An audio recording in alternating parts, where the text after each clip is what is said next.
Hujambo na karibu tena mtazamaji wa The World News katika kipindi hiki cha ulimwengu wa siasa. Mimi ni Adam Hussein. Bunge la Seneti la Marekani limeshindwa kudhibiti mamlaka ya vita ya Trump dhidi ya Jamhuri ya Kiislamu ya Iran. Katika azimio la pande mbili linalolenga kudhibiti uwezo wa Rais Donald Trump wa kuanzisha vita huko nchini Iran, limeshindwa katika bunge la Seneti la Marekani, huku mgogoro ukiendelea kuongezeka Mashariki ya Kati.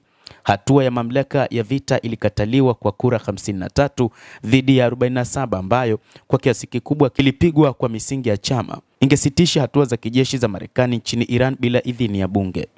Wabunge wa chama cha Democratic wanasema kuwa Trump alichukua hatua ya kuishambulia Iran bila idhini ya Congress kwa kutoa sababu zinazobadilika za vita. Baadhi ya wa Republican wanasema watazuia azimio hilo, lakini wanaweza kubadilisha msimamo wao ikiwa vita vitaongezeka.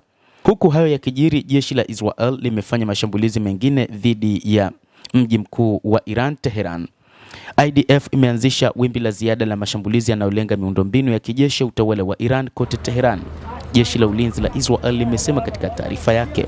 Lakini pia Israel imekuwa ikishambuliwa vibaya na makombora ya masafa marefu kutoka nchini Iran, huku vita vikiendelea kupamba moto na baadhi ya mataifa nayo yakishambuliwa. Imeshuhudiwa huko Uturuki, inadaiwa kwamba mifumo ya ulinzi wa anga kutoka NATO imeweza kuzuia kombora kutoka nchini Iran. Ni eneo lingine ambalo Iran ilianza kufanya mashambulizi. Shirika la habari la AFP limeripoti kuwa waandishi wake walioshuhudia milipuko mikubwa katika miji mikuu Jumatano usiku. Hapo awali jeshi la Israel lilitangaza kuwa jeshi lake la anga lilikuwa limekamilisha mashambulio makubwa dhidi ya kambi ya mashariki ya Tehran yenye vituo vya amri na maafisa wa usalama wa ndani.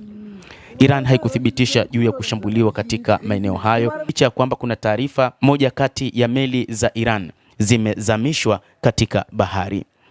Hii ni katika vita vinavyoendelea huko katika Mashariki ya Kati, lakini kubwa ni kwamba bunge la Seneti la Marekani limeshindwa kudhibiti mamlaka ya rais wa Marekani Donald Trump katika kuanzisha vita huko katika eneo la Mashariki ya Kati, hasa nchini Iran.